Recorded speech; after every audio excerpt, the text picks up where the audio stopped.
Notes from the Lab, an ongoing series of conversations on the past, present, and future of the BCG vaccine. My name's Denise Faustman. I'm at the Mass General Hospital and Harvard Med School, and we're interviewing a few of the leaders in the BCG field. My guest today is Dr. Camille Locht, and he is an esteemed researcher at the Institute of Pasteur in Lille, France. Welcome, and we're so glad to have you here today. Thank you very much, Denise. I'm happy to be there. Okay, good.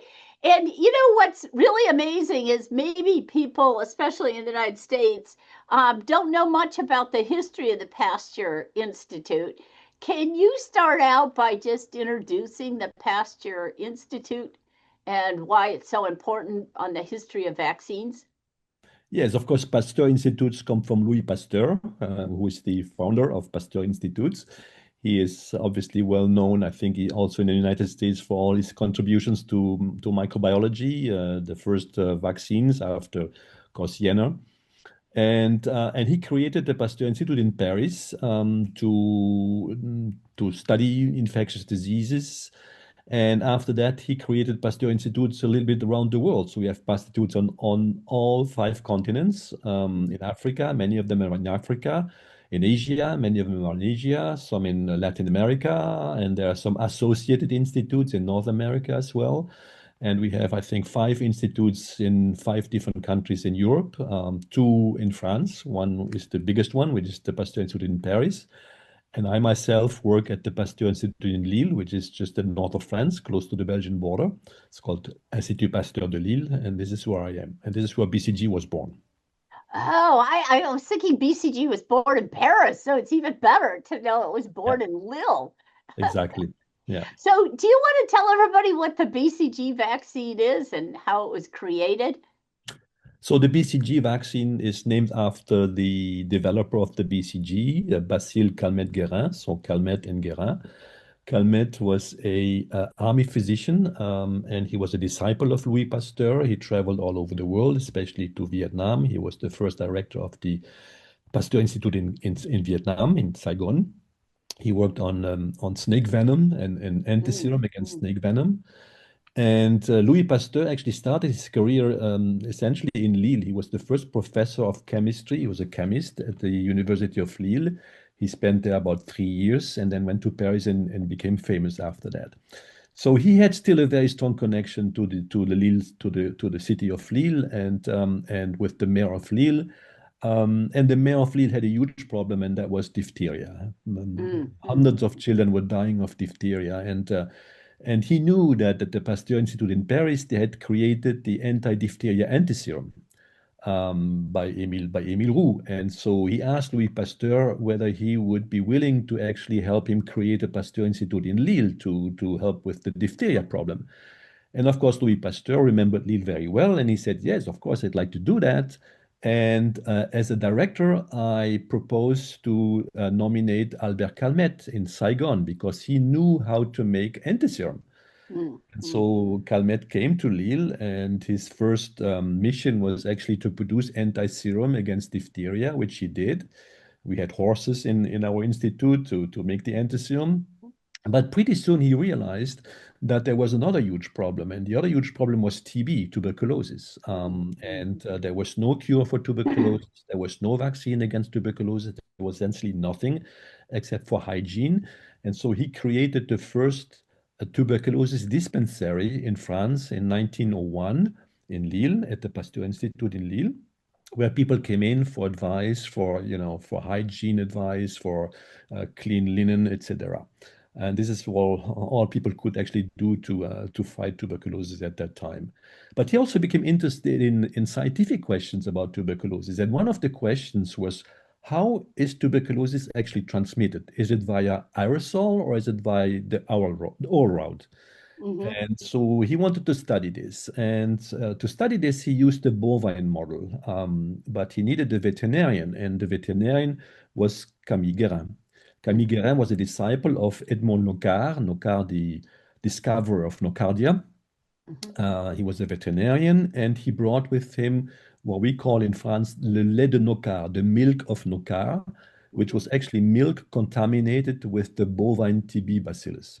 Mm. And so he used the bovine model, used the lait de Nocar to study how cows get infected with Mycobacterium bovis. They were convinced initially that it was through the oral route, so they had a lot of experiments giving oral Mycobacterium bovis to cattle and study the development of disease, lung lesions, etc., etc.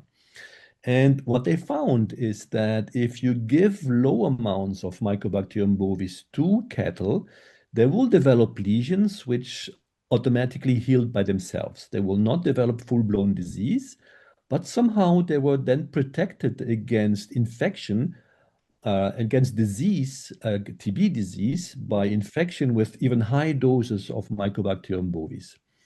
But the problem they had was that it is very difficult to really quantify precisely small amounts of bacilli because the bovine TB bacillus clumps so much. And by clumping, it's very difficult to know whether you give actually one colony forming unit or 10 colony forming units. So Guérin found out that if he puts a little bit of ox bile on the potato medium that was used to culture the bovine bacillus, then he could actually disperse the bacilli and could much more precisely quantify small amounts of bacilli. He found out that when he did that, actually the virulence increased of the bovine bacillus. But when he did this over several passages on the potato medium with the ox bile, he found that the virulence actually was decreasing, and this was irreversible. So there was an irreversible attenuation by passaging several times over potato medium with ox bile. And even with the attenuated strains, he was still able to see that they were protected against the challenge with a high dose of virulent Mycobacterium bovis. So this encouraged Calmette and Guérin to continue this story, and they passaged the strain over 231 times within about 13 years overall. And after that, they found it was completely attenuated in all the species that they looked at. There were horses, there were cattle, there were dogs, there were mice, there were cats, and even pigeons and chicken. It was attenuated in all the species that they looked at. Yet it was still able to protect the bovine, especially the very young ones, against the bovine tuberculosis. So they already had a vaccine for essentially for bovine, for small cattle to young cattle to protect them against the bovine tuberculosis.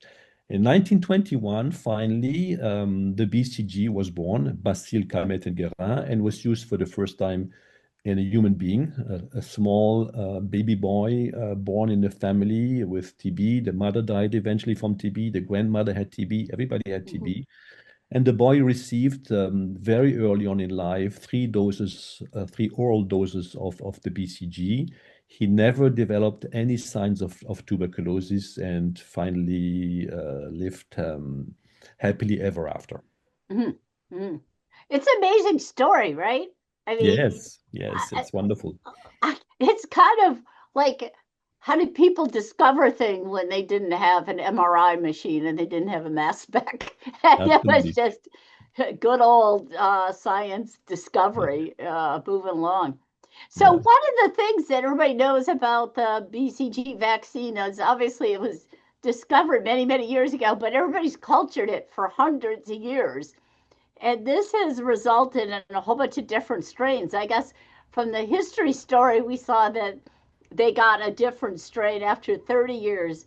But one of the problems is not all the strains that we use now that are manufactured for human use are the same. Do you want to talk about the evolution of the different strains with long-term culture?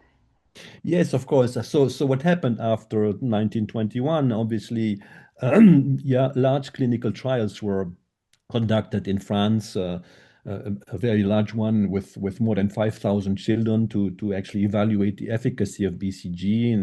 And in 1926, finally, the results came out, and it was found that the BCG had a protective efficacy given as an oral vaccine at birth of more than 90% against TB-induced death in small children. And this was not done in a randomized controlled trial. It was done against the epidemiology of TB at that time. We know that a child born in a TB family had about 1 chance out of 4 to die. So against this picture, the vaccine was evaluated as a 90%, more than 90% productive efficacy.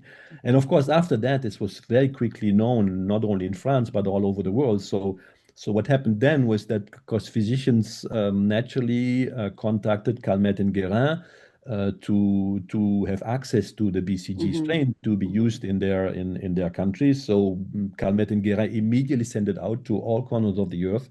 It went to South America. We have the South American strains. To Japan, we have the Japanese strain. To Russia, we have the Russian strain. To Denmark, we have the Danish strain, etc., etc. So now we have about more than a dozen different strains. And the only thing he didn't ask for any money. It was all sent free of cost. And the only thing he did, he recommended very strongly how to use the BCG and how to culture the BCG. So all these different laboratories since the 1920s started to culture, continuously passaging the BCG strain, which obviously, diverse from the initial strain to several different BCG substrains, which we have now all over the world. So the big question really is, and we now know that they all differ by their genetic makeup. As soon as the genome sequence became available of BCG, one could compare the BCG genome to the genome of Mycobacterium bovis and found what we call regions of differences. And some of these regions of differences were clearly related to the virulence or the attenuation of BCG. And now with the different substrains, which have all their genomes have been sequenced now, we see that there are other differences, other genetic differences compared to the original BCG strain. And so we can see this genetic signature, but the real question is whether the different BCG strains have different protective efficacy against tuberculosis. Now, this is a big problem because we don't know, and we have no clear immune correlate of protection against tuberculosis. We don't have a very good animal model, which really mimics completely the human TB disease. So it is very difficult to evaluate the different efficacies of the different BCG strains. So this remains still an open question.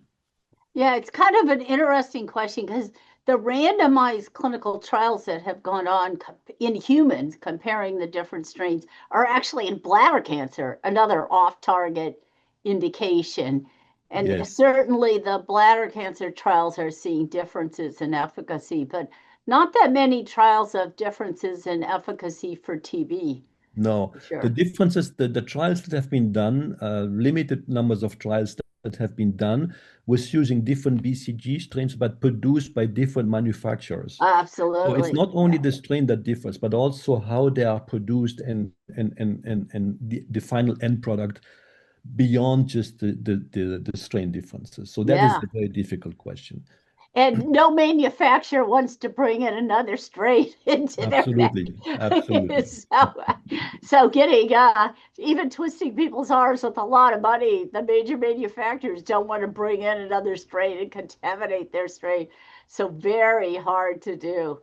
So one of the things, obviously, we love about BCG is some of the off-target effects of this vaccine, which I think are more exciting than TB. But obviously, TB is a big, huge, important disease. Do you want to talk a little bit about the development of the side effects? We can call it the side effects, but the good side effects. I like calling it the off-target indications. Yeah, this is very exciting, and actually it was already noticed by Calmette when finally, after the large clinical trials, BCG was used massively in France, for instance, and other countries. He noticed that that children that were vaccinated with BCG not only were protected against TB, but also protected against other diseases. And this was independently also found by Swedish investigators who also looked at this, and they found that indeed the overall childhood mortality in BCG vaccinated children was much lower than in the non-vaccinated children. And this difference could not be accounted for merely by protection against TB. So already in the late 1920s and early 1930s, it was clear that BCG may have some kind of non-specific immune effects, beneficial non-specific immune effects, like beneficial side effects, as you may say. Yeah. And so, but this was more or less ignored over many years and came up again more recently by studies essentially carried out in Africa by Danish investigators, which again confirmed a non-specific effect, protective effect against diseases that are not related to TB. And obviously, the most well-known indication, non-TB indication for BCG is a treatment for superficial bladder cancer, which is extremely effective. And people are treated with BCG very effectively if the bladder cancer hasn't invaded yet. So actually, interestingly, a nice anecdote was that the granddaughter of or the daughter of Camille Guérin was treated with BCG. No, I She didn't had know she that. had she had bladder cancer and she was treated with BCG. And Alvaro Morenos was the first one who actually did these studies against bladder cancer. And she sent a nice letter to him and saying she thanked him very much for the use of the family BCG, if I may say so, which cured her bladder cancer. It was a nice anecdote. Yeah, how nice. There's an expression that I've often heard, if you study it long enough, you get it. So I guess that's another example of, her grandfather or father worked on it, and now she Yeah, gets the bladder cancer when the therapy is useful. right. What a nice story. So Yes. here's another thing that we were talking about even before we did the podcast of, there's always in the world shortages of BCG because it's not a fancy new medication. Mm. And when manufacturers gear up and make vats of it, nobody ever wants to change their manufacturing plant because then you have to start from square one on trials again. And Mm. in the US, that happened about 12 years ago when the Sanofi Pasteur plant up in Canada got inspected by the FDA and it was, flamboyantly flunked because it was an old factory producing a drug for bladder cancer that doesn't make a lot of money. So, Mm. do you want to talk a little bit about global shortages, not only for TB, but for all other Mm. promising indications? Yes, actually, there is no global shortage of BCG, at least for the prevention of TB. I think we Mm-hmm. produce globally more than twice as much as we need to vaccinate all neonates against TB. Mm-hmm.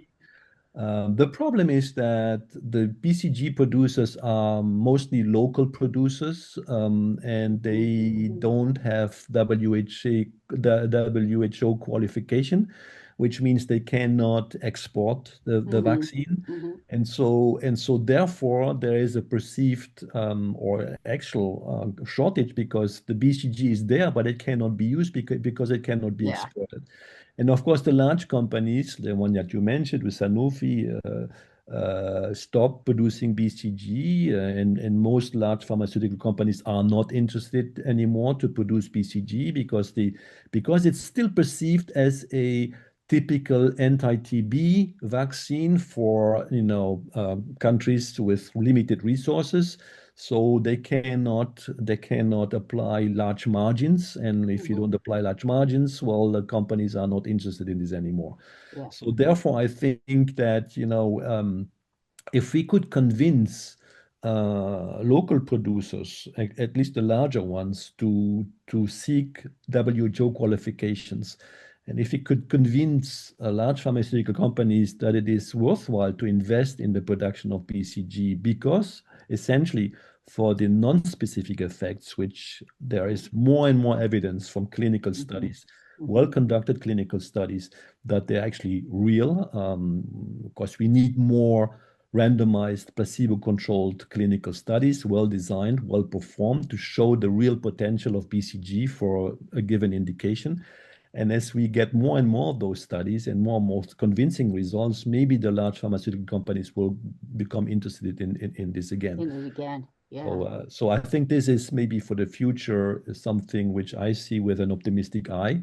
as we know more and more also about the mechanism of how the BCG actually expresses this protective potential against non-TB diseases. We have more insights now from the immunological point of view and from the molecular point of view. So things become scientifically much more sound.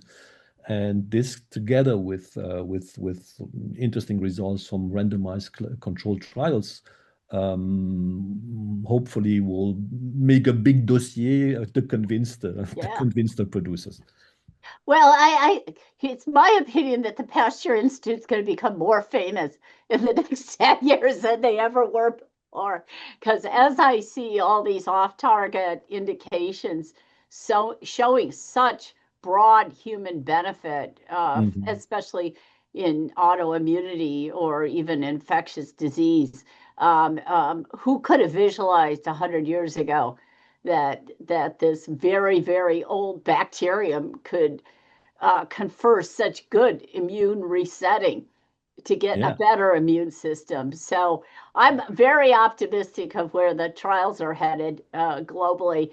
It's still an issue when you have to spend a lot of money on manufacturing, but you don't have any revenue out the other side. But it's kind of a good issue to have. It's a good problem to have of something so limited dosing with long-term effects. Do you want to predict where we're going to be in 5 years? Well, I think, again, I'm quite optimistic. I think for TB, for instance, there are lots of activities to try to improve upon BCG either by genetic engineering BCG-like or microorganisms that hopefully will be more protective than BCG, even though BCG is very protective against TB in small children. Its protective efficacy in adolescents and adults is much more limited. So we need something to improve on that. And we know that the main source of contagion for TB is actually adolescents and adults, and not so much young children. So we need a TB vaccine for adolescents and adults, and there is some room for improvement upon BCG, either by replacing BCG with something else or by adding something in addition to BCG, like another vaccine, either given at the same time or given at different times, like in a prime boost sort of scenario. And a lot of studies are on the way to try to investigate this. Some of the vaccine candidates have already reached phase 3 clinical trials, large phase 3 clinical trials, and we're looking forward to seeing the results of that. For the non-specific effects, I think with the bladder cancer, I know of studies that are being done with engineered BCG to improve upon both with respect to safety and with respect to efficacy against bladder cancer. And there are lots of genetic alterations that are being studied in different laboratories. And there are some new BCG strains that may come up in the near future for clinical trials. Obviously, the non-specific effects beyond bladder cancer is something which is a very hot topic, and lots of laboratories are interested in that, both with respect to the basic immunology to understand how this works, but also with respect to clinical trials, which are more or less large in many different indications, autoimmunity, as you mentioned, but also against other infectious diseases, essentially respiratory infections. COVID comes to my mind. We had, of course, large COVID trials with more or less inconclusive results overall. Some trials showed protective effects, others did not show protective effects, but we're trying to dissect what are the differences between the different trials. Is it actually related to a different BCG strain? Is it related to the dose of BCG that you give in mouse studies, for instance, of in allergic models in mice? It is very clear that BCG has a strong protective effect, but if you translate this directly into studies, essentially observational studies or retrospective studies in humans, it is not so clear. But again, the dose that you give to mice per gram of a mouse is not the same that you give in humans per gram of a human being. So there are lots of things that are still to be investigated and worked out. But I think overall, the trend is very in favor of BCG to show these protective effects or even therapeutic effects in a number of different indications. And as we go along for the next 5 years, understanding this better, refining the protocols, I'm pretty sure that BCG has still a number of years, maybe 100 years or more of positive future ahead of us. Well, that only means we need another conference. So I think the burden's on me this next time because I think you had a fabulous conference you put on. So I'll work on trying to bring together the, really smart BCG researchers and we'll try to hash out the next 5, 10 years. Is that a deal? Okay, that looks good. Okay, well, thank you very much for your time today.